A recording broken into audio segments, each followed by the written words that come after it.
Welcome to a channel tech mechanical and electrical. National fertilizers limited NFL का exam 17 तारीख मतलब कल conduct होने वाला है। जो भी student attendant grade 1 mechanical fitter post में फॉर्म फिलअप किया था वो सभी स्टूडेंट के लिए मैं स्पेशल क्लास प्रोवाइड करा रहे थे। तो इसमें ऑलरेडी मैं 2 क्लास प्रोवाइड कर दिया हूँ, जिसमें से 204 क्वेश्चन मैं सॉल्व किया हूँ। आज मैं 205 नंबर क्वेश्चन से क्लास स्टार्ट करने वाला हूँ।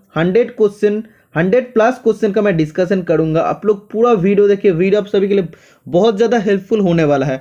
और अगर आप लोग इस सीरीज को आज पहला बार देख रहे हैं तो सभी स्टूडेंट से मेरा रिक्वेस्ट है कि आप लोग पहले मतलब 1 नंबर क्वेश्चन से आप लोग देखना स्टार्ट कीजिए। बहुत ही हेल्पफुल क्लास हुए होंगे, क्योंकि जो 104 क्वेश्चन से 204 तक मैंने डिस्कशन किया था सेकेंड क्लास में, उसमें से 100 क्वेश्चन में से आप लोगों का शायद 60 प्लस क्वेश्चन आप लोग का अनकॉमन था और 40 प्लस क्वेश्चन शायद आप लोग का कॉमन था। अगर बात करते हैं नॉर्मली टेक्निकल एग्जाम में, तो टेक्निकल एग्जाम में जहाँ पे भी आप लोग यूट्यूब में क्लास ढूंढते हैं या कोई भी क्लास देखते हैं, उसमें आप लोग अगर 50 क्वेश्चन कराते हैं तो उसमें से 46 क्वेश्चन आप लोग को कॉमन रहता है, 1-2 क्वेश्चन अनकॉमन रहता है। लेकिन मैं कोशिश करता हूँ आप लोग को कुछ नया सिखाने का, नया क्वेश्चन कलेक्शन आप लोग को देने का, क्योंकि जो नया क्वेश्चन कलेक्शन से आप लोग को काट ऑफ बनता है उसी के ऊपर मैं ज़्यादा फोकस देता हूं। तो इस सीरीज बहुत ज़्यादा हेल्पफुल होने वाला है एनएफएल स्टूडेंट के लिए और आने वाला सभी कॉम्पिटिटिव एग्जाम के लिए। तो बिना किसी लेट करके आज का वीडियो मैं स्टार्ट करता हूं। सभी स्टूडेंट से मेरा रिक्वेस्ट है, जैसे आप लोग सपोर्ट करते हैं वैसे ही आप लोग सपोर्ट कीजिए और चैनल को आगे बढ़ाते रहना। अगर चैनल को सब्सक्राइब नहीं किया तो चैनल को जरूर सब्सक्राइब कर लेना। 205 नंबर का question, in grinding practice the term grade of wheel refers to. Grinding wheel का या ग्राइंडिंग का एक स्पेशल क्लास मैं अपना चैनल पर अपलोड कर दिया था, जिसमें ग्राइंडिंग रिलेटेड सभी क्वेश्चंस आप लोगों को कवर में कर दिया था। तो स्पेशल क्लास का वीडियो का लिंक मैं आज का वीडियो का डिस्क्रिप्शन बॉक्स में प्रोवाइड कर दूंगा। तो उसमें से अगर आप लोग डिस्कशन देखना चाहते हैं तो वो वीडियो से आप लोग देख सकते हैं। आज जस्ट मैं एमसीक्यू आप लोग को कराने वाला हूँ। तो ग्रेड ऑफ व्हील का मतलब होता है strength of the bond of the wheel. Wheel का जो बॉन्ड होता है उसका स्ट्रेंथ को रेफर करता है, या आप बोल सकते हैं कि हार्डनेस ऑफ द व्हील। ठीक है। Next question number 206, which bond is used in cut off wheel. Cutting of wheel या कट ऑफ व्हील में कौन सा बॉन्ड यूज होता है? तो सबसे ज्यादा यूज होता है रबर व्हील। ओके, लेकिन ऑप्शन में आपको दिया है या इस बुक में दिया है रेजोनॉइड बॉन्ड। लेकिन अगर एग्जाम में आता है तो आप लोग रबर बॉन्ड को राइट आंसर करना, और रेजोनॉइड बॉन्ड में भी होता है, दोनों में होता है, लेकिन सबसे ज्यादा हम लोग यूज करते हैं रबर बॉन्ड को। ओके, और कभी कभी क्वेश्चन आता है कि जहां पे स्मॉल डिग्री ऑफ फ्लेक्सिबिलिटी रहता है उधर हम लोग कौन सा बॉन्ड यूज करते हैं? रबर बॉन्ड का हम लोग यूज करते हैं। और हाई स्पीड व्हील जहां पे जरूरत होती है उधर हम लोग रेजोनाइट बॉन्ड को यूज करते हैं, जिसको हम लोग बी से डिनोट करते हैं। Next question number 207, hardness of grinding wheel is determined by. Hardness of grinding wheel को हम लोग कैसे स्थिर करते हैं? Resistance exerted by the bond against grinding stress. मतलब ग्राइंडिंग स्ट्रेस का विरुद्ध जो रेजिस्टेंस बॉन्ड एक्सर्ट कर सकते हैं, दे सकते हैं, उसको बोलते हैं कि hardness of the grinding wheel. ठीक है, सेम टू सेम क्वेश्चन है। नेक्स्ट क्वेश्चन नंबर 208, आज का क्लास का क्वेश्चन थोड़ा इजी रहेगा, लेकिन इसमें भी बहुत सारा क्वेश्चन आप लोग को अनकॉमन रहेगा। पूरा वीडियो देखिए, आप लोग का एग्जाम के लिए रिविजन भी हो जाएगा और नया नया क्वेश्चन का कलेक्शन भी आप लोग का हो जाएगा। 208 नंबर का क्वेश्चन में बोला है, when it is required to run a grinding wheel safely at very high speed which bond should be use. तो मैं अभी आप लोग को जस्ट बताया हूं कि जब हाई स्पीड में ग्राइंडिंग व्हील को सेफली रन करवाना है तब कौन सा बॉन्ड से बना हुआ व्हील का हम लोग ज्यादातर इस्तेमाल करते हैं। तो इसका राइट आंसर हो जाएगा रेजोनॉइड बॉन्ड। रबर बॉन्ड जो दिया है ये नहीं होगा, रेजोनॉइड बॉन्ड एक्चुअल राइट आंसर हो जाएगा। Next question number 209, in surface grinding what is the suitable range of grain size of the grinding wheel for general purpose surface grinding। Surface grinder machine में general purpose surface grinding करने के लिए grain size का range हम लोग generally कितना लेते हैं? तो इसका राइट आंसर हो जाएगा 46 to 60। ठीक है, जो आता है वो मीडियम ग्रेड का अंदर। ओके, अगर बात करते हैं ग्रेन साइज का, तो ग्रेन साइज टोटल 4 टाइप्स का होता है। कोर्स होता है, मीडियम होता है, फाइन होता है, सुपर फाइन होता है। कोर्स में होता है 10 to 25 इसका रेंज, और मीडियम में होता है 30 to 60। ओके, और फाइन में होता है 80 to 180, और वेरी फाइन में होता है 220 to 600।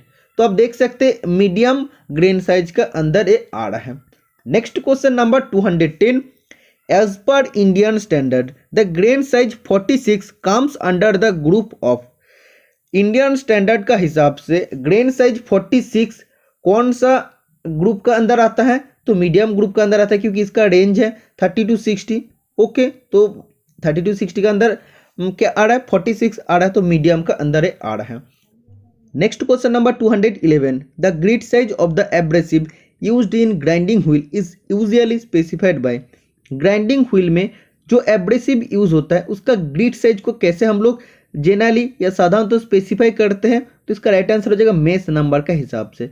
तो मेश नंबर पर इंचेस का हिसाब से हम लोग ग्रिड साइज को स्पेसिफाई करते हैं। तो कभी कभी mesh number per inch, mesh number per millimetre, तो ऑप्शन में दिया रहता है, तब राइट आंसर हो जाएगा मेश नंबर पर इंचेस।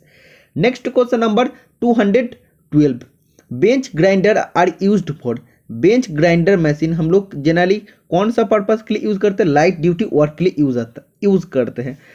तो एक कौन सा ग्राइंडिंग मशीन का अंदर आता है? Actually of hand grinding machine का ये अंदर आता है, ऑफ एंड ग्राइंडिंग मशीन। तो ऑफ एंड ग्राइंडिंग मशीन हम लोग जनरली रफ ग्राइंडिंग करने के लिए, और जो भी कटिंग टूल होता है जैसे पांच, स्क्राइबर, चीजेल, ट्विस्ट ड्रिल होता है, इसको रिशार्पनिंग करने के लिए हम लोग यूज करते हैं। Off hand grinding machine two type का होता है, एक होता है बेंच ग्राइंडर और दूसरा होता है pedestal grinder.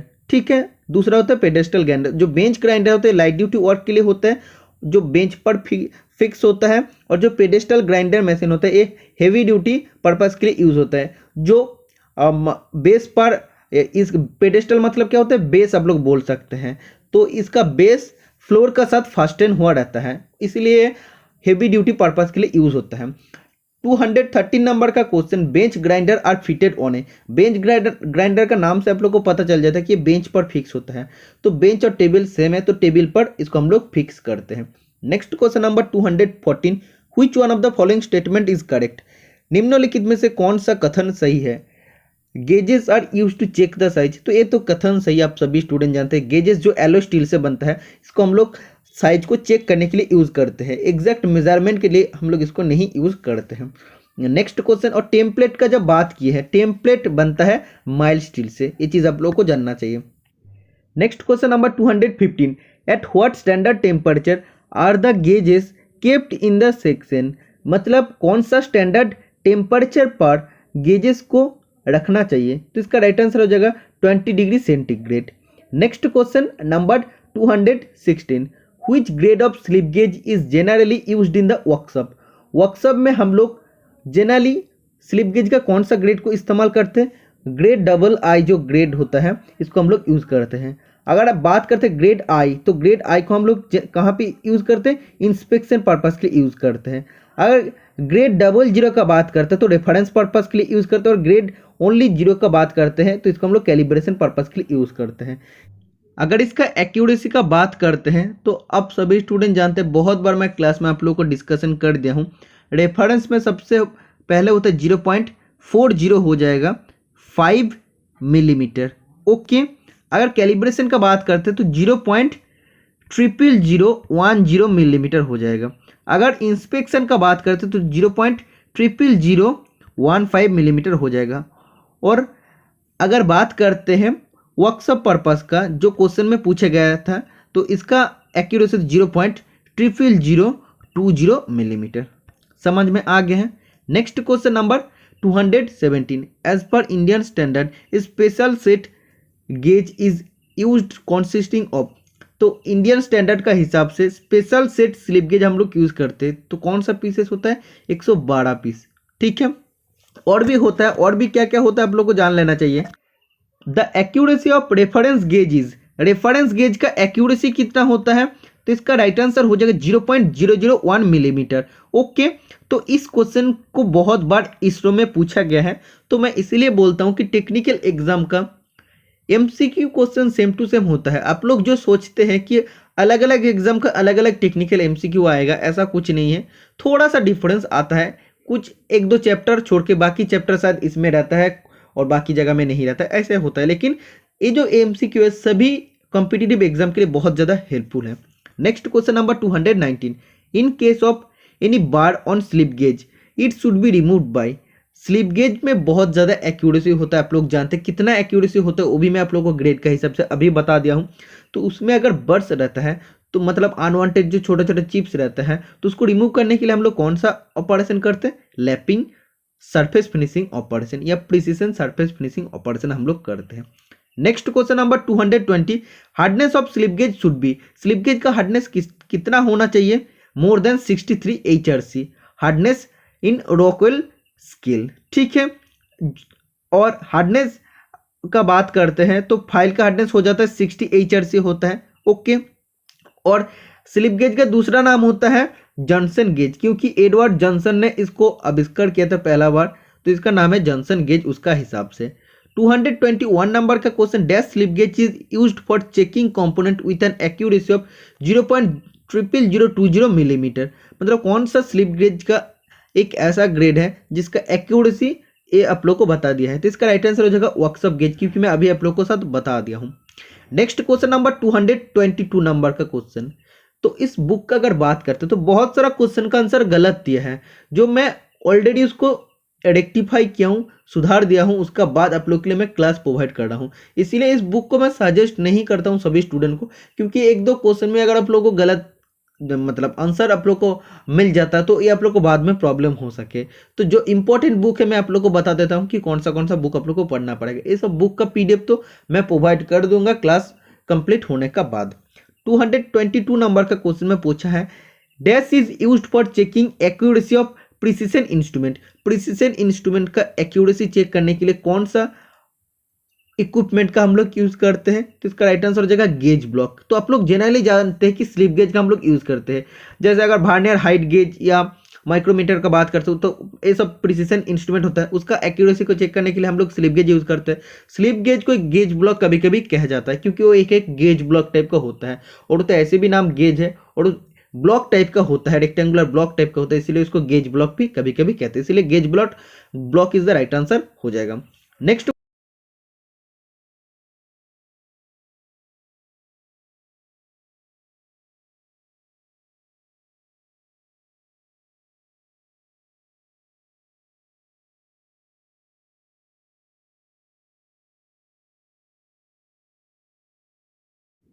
Next question number 223. Slip gauges are cleaned before using to ensure accuracy. What medium will you use for this purpose? Slip gauge को यूज़ करने से पहले उसको क्लीन किया जाता है कि उसका एक्यूरेसी ठीक ठाक रहे। तो इसके लिए हम लोग कौन सा मीडियम का इस्तेमाल करते हैं, CCl4 मतलब कार्बन टेट्राक्लोराइड, या कभी कभी व्हाइट पेट्रोल का भी इस्तेमाल हम लोग करते हैं। मतलब स्लिप गेज को एक्यूरेसी ठीक ठाक देने के लिए हम लोग क्लीन करते हैं कार्बन टेट्राक्लोराइड या व्हाइट पेट्रोल से, ओके। तो ये तो यूज़ करने से पहले हम लोग करते हैं। जब यूज़ हो जाता है तो उसको रास्ट प्रूफ बनाने के लिए, मतलब जंग का प्रतिरोधक बनाने के लिए हम लोग एक मीडियम यूज़ करते हैं। क्या यूज़ करते हैं, हम लोग पेट्रोलियम जेली यूज़ करते हैं। तो जब भी स्लिप गेज यूज़ हो जाता है, काम खत्म होने के बाद उसके ऊपर पेट्रोलियम जेली लगा देते हैं, तो क्या होता है उसमें डस्ट वगैरह नहीं लगते हैं, okay. Next question number 224, to check the dimensional accuracy of identical component. Identical component मतलब क्या होता है, सेम कंपोनेंट का डायमेंशनल एक्यूरेसी को चेक करने के लिए ये dial test indicator is set to size and used as a comparator. मतलब एक डायल टेस्ट इंडिकेटर को हम लोग सेट करते हैं एज ए कंपैरेटर, मतलब कंपैरेटर के हिसाब से हम लोग डायल टेस्ट इंडिकेटर को सेट करते हैं। तो बोला what will you use to set the dial test indicator. Dial test indicator को सेट करने के लिए हम लोग को किस चीज़ का ज़रूरत होता है, तो देखो कंपैरेटर मतलब क्या होता है, एक कंपेयर कर सकता है। आइडेंटिकल पार्ट मतलब होता है, या आइडेंटिकल कंपोनेंट मतलब होता है दोनों सेम टू सेम कंपोनेंट है, तो उसका अंदर कंपेयर करने के लिए कि हाँ कौन इसका तुलना से एक कितना एक्यूरेट, इसका तुलना से एक कितना एक्यूरेट, ये जस्ट कंपेयर करता है, तो इसको कंपैरेटर बोलते हैं। तो कंपैरेटर के हिसाब से हम लोग डायल टेस्ट इंडिकेटर यूज करते हैं। तो डायल टेस्ट इंडिकेटर को सेट करने के लिए किस चीज का जरूरत होता है, तो इसका राइट आंसर हो जाएगा slip gauge, okay. Next question number 225, which one of the following is important factor required to achieve the interchangeability in mass production. Mass production में इंटरचेंजेबिलिटी प्रॉपर्टी पाने के लिए सबसे इंपॉर्टेंट फैक्टर कौन सा होता है, तो इधर दिया है डायमेंशनल एक्यूरेसी, तो मेरा हिसाब से लगता है डायमेंशनल एक्यूरेसी एक्चुअली नहीं होगा, स्टैंडर्डाइजेशन राइट आंसर होना चाहिए, क्योंकि मास प्रोडक्शन में जब इंटरचेंजेबिलिटी होता है तो जॉब स्टैंडर्ड होना चाहिए, तो standardisation is the right answer हो जाएगा। Next question number 226, interchangeability is normally applied for, interchangeability साधारण तो किसमें हम लोग अप्लाई करते हैं, तो इसका राइट आंसर हो जाएगा मास प्रोडक्शन, बहु उत्पादन में। Next question number 227, when tolerance given in one side of basic dimension it is called, तो बेसिक डायमेंशन मतलब क्या होता है, ये होता है बेसिक डायमेंशन या बेसिक साइज, इसका एक ही साइड में अगर टॉलरेंस दिया रहता है तो इसको क्या बोलते हैं, इसको बोलते हैं unilateral tolerance.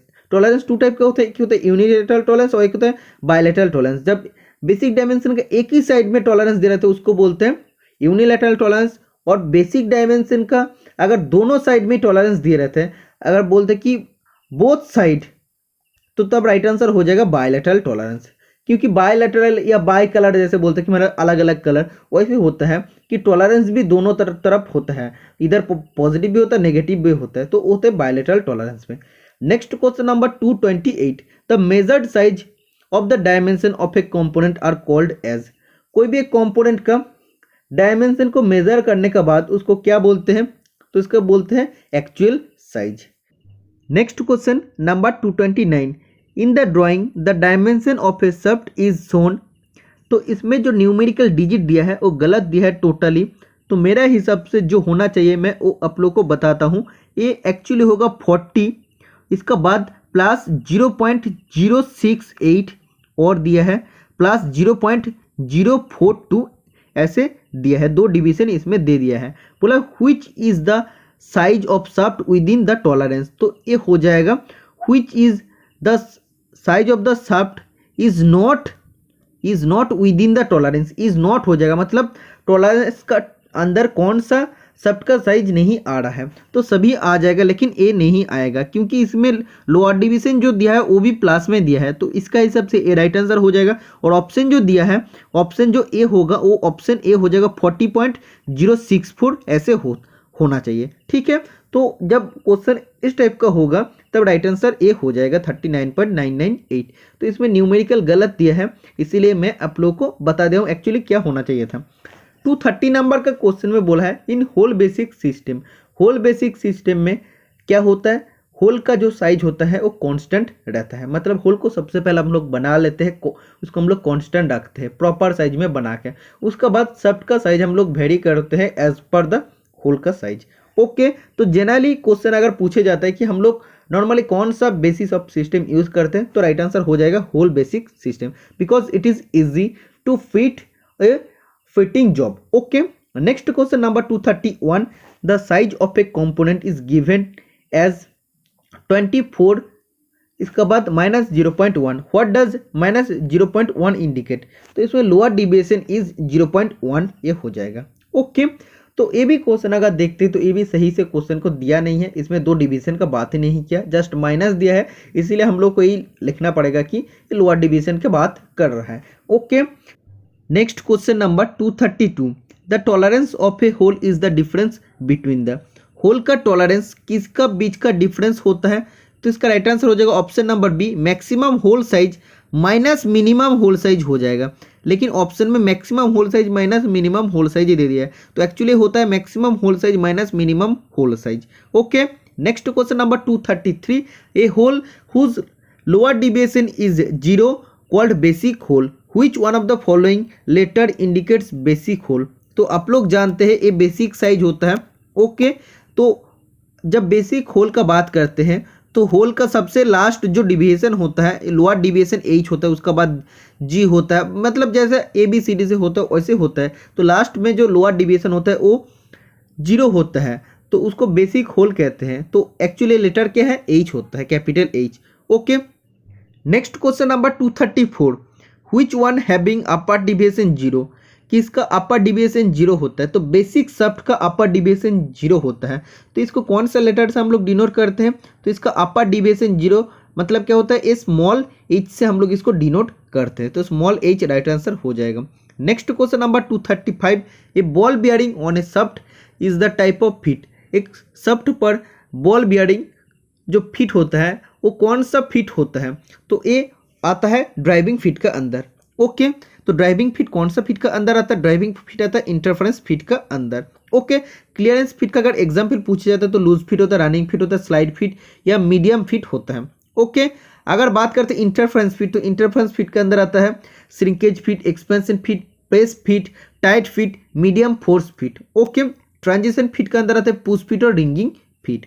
Next question number 236, in the BIS system of limits and fits, the grade of tolerance are represented by the number symbols and they are, मतलब BIS सिस्टम में ग्रेड ऑफ टॉलरेंस कितना होता है, तो 18 grade of tolerance होता है। Okay, और fundamental deviation कितना होता है, 25 होता है। ये BIS सिस्टम में होता है, ब्यूरो ऑफ इंडियन स्टैंडर्ड में। और ब्रिटिश सिस्टम में कितना होता है, BSI सिस्टम में होता है फंडामेंटल डिविएशन 21 और ग्रेड ऑफ टॉलरेंस होता है 16। और जो बात आप लोगों को किया है BIS सिस्टम में ग्रेड ऑफ टॉलरेंस 18 होता है, तो क्या क्या होता है, सबसे पहले होता है IT01 होता है, उसके बाद IT0 होता है, उसके बाद IT1 होता है, उसके बाद IT2 IT3 करके टोटल होते रहता है और IT6 तक लास्ट होता है। तो अगर आप लोग इसको टोटल काउंट करते हैं तो ये टोटल IT1 से IT16 कितना होता है, 16 होता है। और पहला एक और एक दो टोटल हो क्या हो जाएगा, 16 + 8 हो जाएगा टोटल 18। समझ में आ गया, 18 ग्रेड ऑफ टॉलरेंस होता है। Next question number 237, a product is said to have the quality when, एक प्रोडक्ट को हम लोग कब बोलेंगे क्वालिटी का अंदर है, जब ये यूज करने के लिए सही होगा, it is fit for use. Okay, तो इसका राइट आंसर हो जाएगा option number B. Next question number 238, the maximum clearance between the hole, तो होल का upper deviation, lower deviation, basic size दे दिया है और शाफ्ट का आप देख सकते हैं अपर डिविएशन, लोअर डिविएशन दे दिया है। इसमें आपको पूछा है मैक्सिमम क्लियरेंस और मैक्सिमम अलाउंस सेम होता है, तो इसमें जो एक्चुअली राइट आंसर दिया है ये राइट आंसर नहीं होगा, टोटली गलत आंसर है। तो अगर सबसे पहले इसको आप लोग करना चाहते हैं तो मैक्सिमम लिमिट ऑफ आपको होल लिखना पड़ेगा। तो मैक्सिमम लिमिट ऑफ होल क्या हो जाएगा, basic size plus maximum deviation हो जाएगा, या आप बोल सकते हैं अपर डिविएशन हो जाएगा। तो अपर डिविएशन ए हो जाएगा। ओके, इसको जब भी लिखेंगे मैक्सिमम लिमिट ऑफ होल ए हो जाएगा। और मिनिमम लिमिट ऑफ शाफ्ट का अगर बात करते हो तो बेसिक साइज, उसका बाद क्या हो जाएगा, उसका बाद प्लस होता है, प्लस क्या हो जाएगा, लोअर डिविएशन, क्योंकि मिनिमम लिमिट बोला है तो लोअर डिविएशन में क्या, तो ए माइनस दे दिया है। ओके, तो जब माइनस दे दिया मतलब ये लोअर डिविएशन है तो ये टोटली माइनस में हो जाएगा। तो इसका मिनिमम लिमिट ऑफ शाफ्ट आ जाएगा 29.890। मैक्सिमम अलाउंस निकालने का क्या फॉर्मूला होता है, maximum limit of hole minus minimum limit of shaft. इसको जब भी आप लोग करेंगे तो 0.131 राइट आंसर आ जाएगा, option number B right answer हो जाएगा।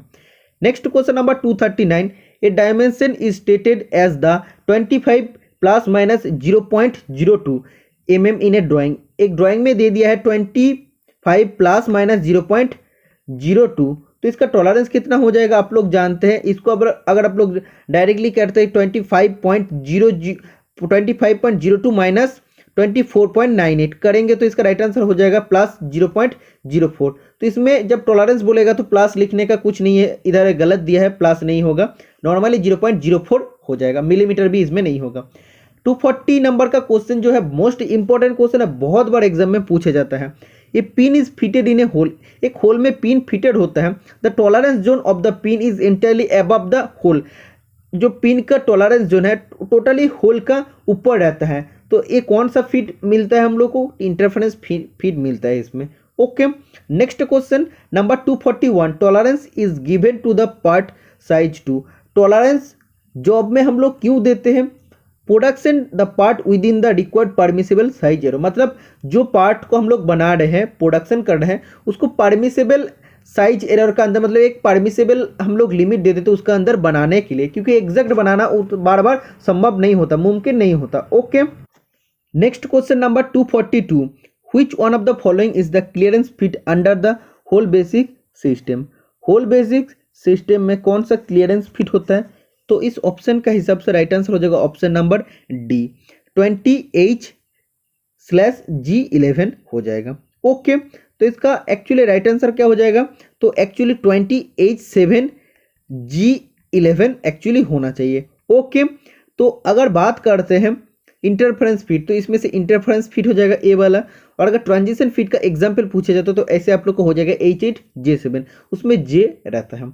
Okay, next question number 243। तो कभी कभी इंटरफेरेंस फिट, कभी क्लियरेंस, कभी ट्रांजिशन फिट का एग्जाम्पल आप लोगों को ऐसे पूछे जाते हैं। तो 3 टाइप्स का फिट होता है बीआईएस सिस्टम में। क्या क्या होता है? क्लियरेंस फिट, इंटरफेरेंस फिट और ट्रांजिशन फिट होता है। Next question number 244। Which one of the following tolerance specification has maximum dimension less than 20 millimetre? तो एक्चुअली इस क्वेश्चन का जो दिया है मतलब जो न्यूमेरिकल डिजिट दिया है प्लस माइनस का बहुत ज़्यादा गलत दिया। आप देख सकते हैं किस किस टाइप का दे दिया है। तो इस क्वेश्चन को थोड़ा सा स्किप करते हैं क्योंकि ये भी समझ में नहीं है हमको। 245 नंबर का क्वेश्चन में पूछा difference between the maximum limit and minimum limit is called tolerance. Okay, next question number 246। A shaft is running freely in Bush bearing, the type of fit is? Bush bearing में अगर shaft freely running होता है तो उसको कौन सा fit बोलते हैं? तो क्लियरेंस फिट का अंदर है। Next question number 247। Steel is an alloy of? Steel किसका एलॉय में बनता है? आयरन और कार्बन का एलॉय में बनता है।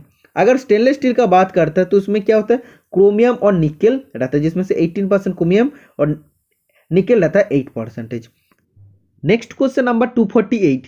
The non ferrous metal amongst the following which is magnetic? निम्नलिखित में से कौन सा नॉन फेरस मेटल मैग्नेटिक होता है, मतलब मैग्नेट द्वारा अट्रैक्ट होता है? तो इसका राइट आंसर हो जाएगा titanium. Next question number 249। N alloy of copper and zinc produces? Copper और जिंक को मिला के जो एलॉय बनता है उसको क्या बोलते हैं? उसको ब्रास कहते हैं। Next question number 250। The cutting speed for aluminium with HSS tool bit is? HSS tool bit से जब हम लोग कटिंग करते हैं एल्यूमिनियम को तब कटिंग स्पीड कितना होना चाहिए? 70 से 100 मीटर पर मिनट होना चाहिए। तो option number C right answer हो जाएगा। Next question number 251। The cutting speed for brass with HSS tool bit is? जब हम लोग एचएसएस टूल बिट से ब्रास को कटिंग करते हैं तो कटिंग स्पीड मीटर पर मिनट में कितना होना चाहिए? तो ऑप्शन में दिया है 70 मीटर पर मिनट। तो option number C right answer हो जाएगा। कैसे होता है? ब्रास जो फ्री कटिंग ब्रास होता है उसको अगर काटते हैं तो उसका स्पीड होता है 70 से 100 मीटर पर मिनट, और अल्फा डक्टाइल अगर ब्रास होता है उसका स्पीड होता है 50 टू 80। तो इसमें से ही तो आ रहा है ना 70, तो 70 इसका अंदर रहता है। Next question number 252। Used for scraping large flat surface? Large flat surface में अगर स्क्रैपिंग करना होता तो कौन सा स्क्रैपर का हम लोग यूज करते हैं? फ्लैट स्क्रैपर का हम लोग यूज करते हैं। बुल स्क्रैपर का जो बात किया है ये लार्ज बियरिंग सरफेस में यूज होता है या लार्ज कर्व सरफेस में यूज होता है bull scraper. Next question number 253। Used for scraping small scraper diameter hole and deburring of hole? मतलब कोई भी एक स्मॉल होल है उसमें अगर बर्स है तो बर्स को हटाने के लिए जो प्रोसेस हम लोग करते हैं उसको डीबरिंग बोलते हैं, वो करने के लिए। और जो स्मॉल डायमीटर होल है उसको स्क्रैपिंग करने के लिए हम लोग कौन सा स्क्रैपर यूज करते हैं? ट्रायंगुलर स्क्रैपर यूज करते हैं, जिसको और एक नाम से जाना जाता है 3 स्क्वायर स्क्रैपर बोलते हैं। ठीक है, next question number 254।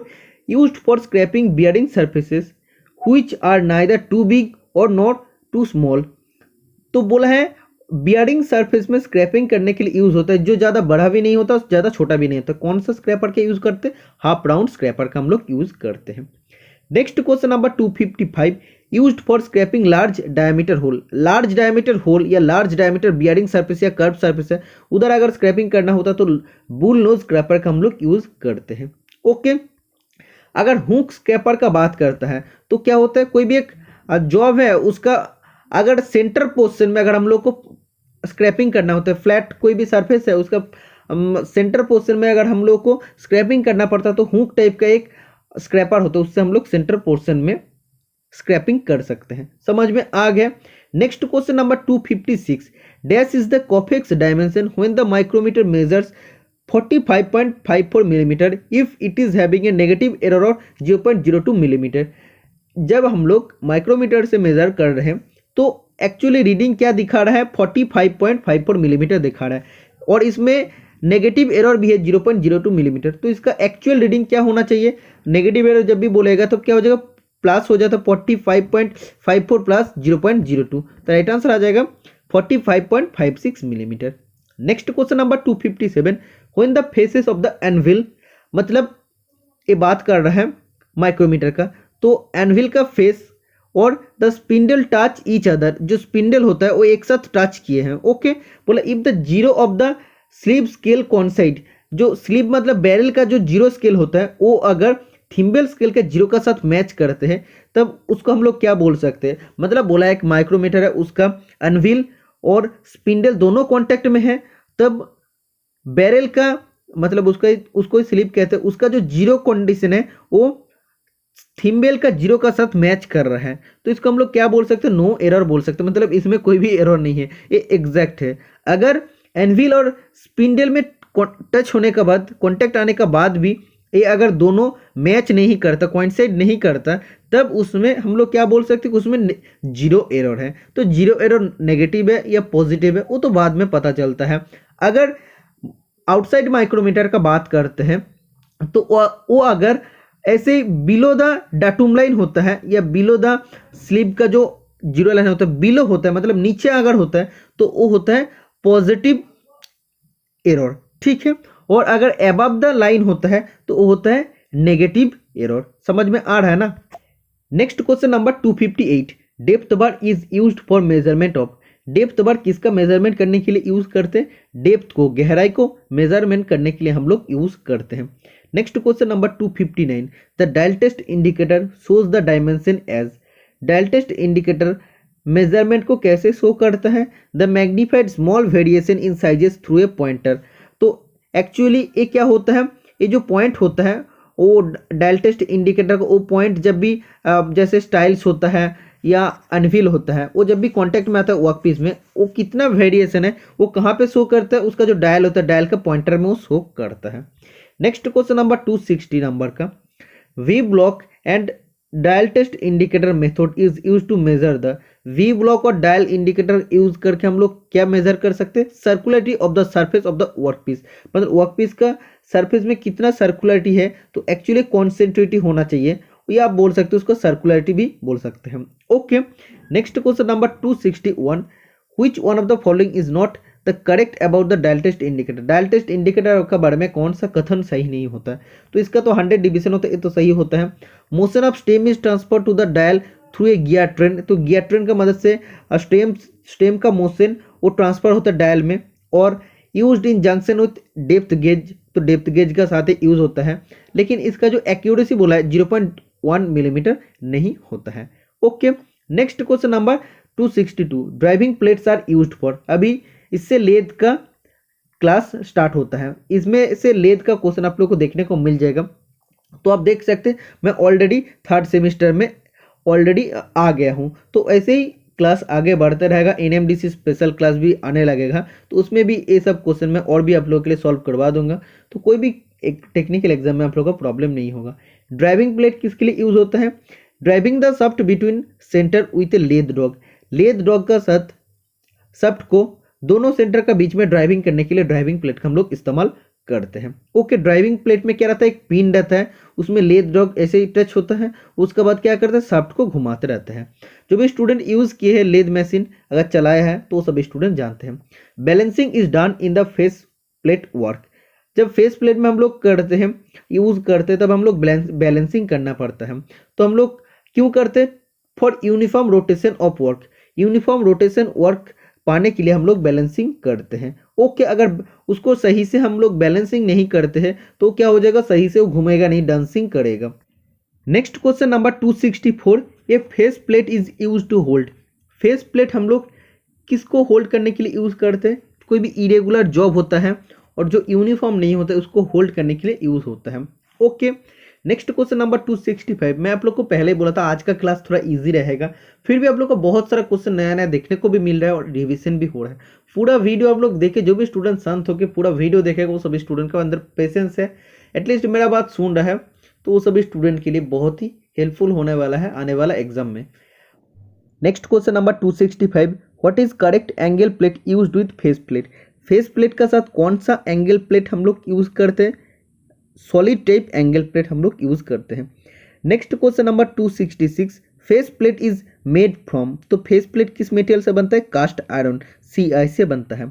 Next question number 267, which among the following accessories is use to hold odd and uneven job turning. जब ऑड और अनइवन जॉब टर्निंग हम लोग करते हैं तो उसको होल्ड करने के लिए कौन सा एक्सेसरीज हम लोग यूज़ करते हैं, फेस प्लेट हम लोग यूज़ करते हैं, जिसको इजीली आप लोग बोल सकते हैं कि इरेगुलर जॉब को होल्ड करने के लिए।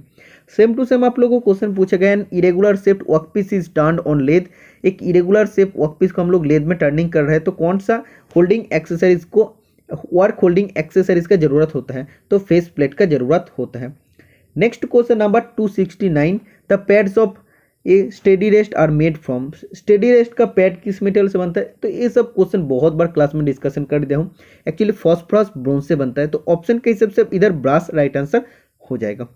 नेक्स्ट क्वेश्चन नंबर 270 नंबर का, steady rest is used, steady rest कब यूज होता है, तो इसका राइट आंसर हो जाएगा to support the long cylindrical job, जब लॉन्ग सिलिंड्रिकल जॉब हम लोग टर्निंग करते हैं तब उसको सपोर्ट देने के लिए स्टेडी रेस्ट यूज होता है। फिक्स्ड स्टेडी रेस्ट में 3 पैड होता है और ट्रेवलिंग स्टेडी रेस्ट में 2 पैड होता है।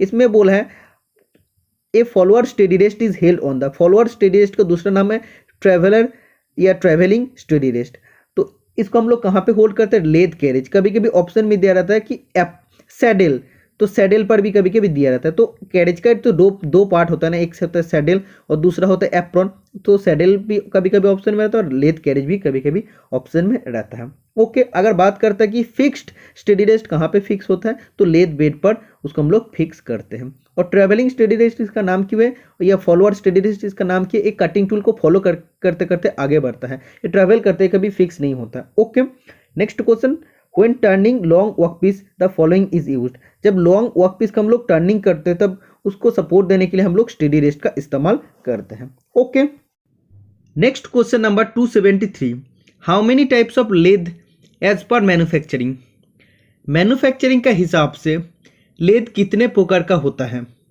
इसका राइट आंसर हो जाएगा ऑप्शन नंबर सी 4। क्या क्या होता है, centre lathe, tool room lathe, bench lathe और स्पीड लेथ। ठीक है, next question number 274, how many types of centre lathe, centre lathe कितने टाइप का होता है, 5 टाइप का होता है। और सेंटर लेथ क्यों होता है, क्योंकि इस लेथ में 2 सेंटर का बीच में हम लोग ऑपरेशन करते हैं। Next question number 275, how many types of production lathe, production lathe कितने टाइप का होता है, 2 टाइप का, एक होता है कैप्स्टन लेथ और दूसरा होता है direct lathe. Next question number 276, which type of lathe is roller lathe, roller lathe किस टाइप का लेथ होता है, तो इसका राइट आंसर हो जाएगा स्पेशल लेथ होता है। Next question number 277, for mass production which machine is used, mass production के लिए कौन सा लेथ मशीन यूज होता है, प्रोडक्शन लेथ यूज होता है। और प्रोडक्शन लेथ के अंदर क्या होता है वो भी मैं बता दिया हूँ, कैप्स्टन लेथ और direct lathe. Next question number 278, which lathe is used for more accurate job, more accurate job पाने के लिए कौन सा लेथ हम लोग यूज करते हैं, टूल रूम लेथ हम लोग यूज करके, आप सभी स्टूडेंट जानते हैं टूल रूम पर्पस के लिए जो भी यूज होता है वो प्रिसीजन पर्पस के लिए, एक्यूरेट पर्पस के लिए यूज होता है।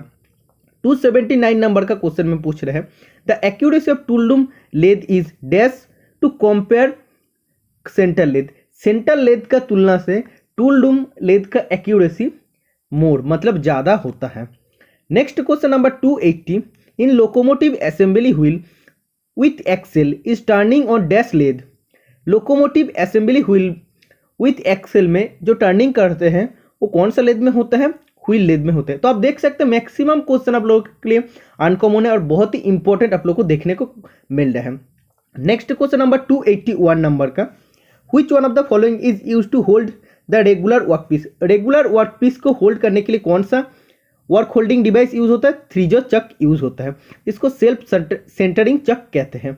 Next question number 282, the threads on the back side of four jaw chuck has dash type of thread, four jaw chuck का बैक साइड में किस टाइप का थ्रेड रहता है, लेफ्ट हैंड स्क्वायर थ्रेड रहता है, तो option number A right answer हो जाएगा।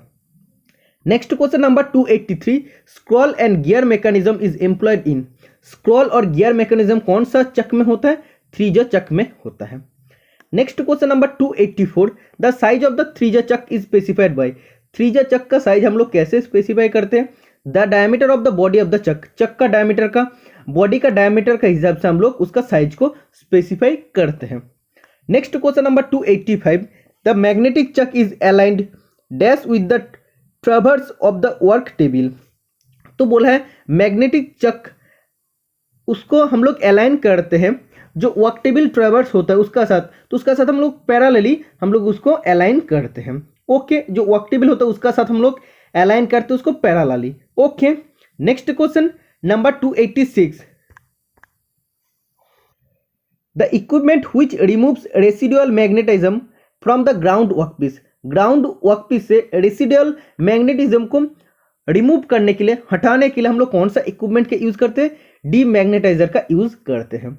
ओके, मैग्नेटिक चक में कौन सा जॉब को हम लोग होल्ड कर सकते हैं? जो भी मतलब मैग्नेट द्वारा अट्रैक्ट होता है, फेरस जॉब को हम लोग होल्ड कर सकते हैं, फेरस थीन जॉब को हम लोग होल्ड कर सकते हैं। Next question number 287, details to be given to specify magnetic chuck. Magnetic chuck को स्पेसिफाई करने के लिए क्या क्या डिटेल्स का जरूरत होता है? टाइप्स, वेदर इलेक्ट्रोमैग्नेटिक, वो इलेक्ट्रोमैग्नेटिक है कि नहीं, लेंथ ऑफ द चक और प्लेन वाइज, तो तीनों चीज का जरूरत होता है, इसीलिए इसका राइट आंसर हो जाएगा option number D. Next question number 288, the limitation of the magnetic chuck is. Magnetic chuck का लिमिटेशन क्या होता है? डिफिकल्टी इन सेंटरिंग, सेंटरिंग करने में दिक्कत होता है, और वर्किंग विथ स्मॉल वर्कपीस, और काम करना पड़ता है छोटा छोटा वर्कपीस का साथ, क्योंकि ये फेरस मेटल को सिर्फ अट्रैक्ट कर सकता है, और फेरस भी छोटा और थीन जॉब होना चाहिए।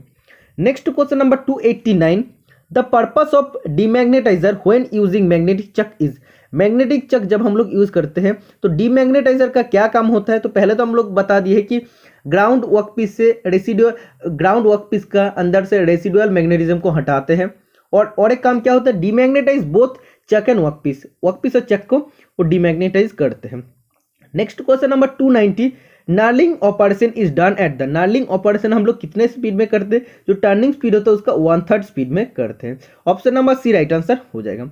Knurling is the operation of. Knurling एक टाइप का फॉर्मिंग ऑपरेशन होता है, एक कोई भी कटिंग या शेपिंग या प्रोसेसिंग या प्रेसिंग ऑपरेशन नहीं होता है।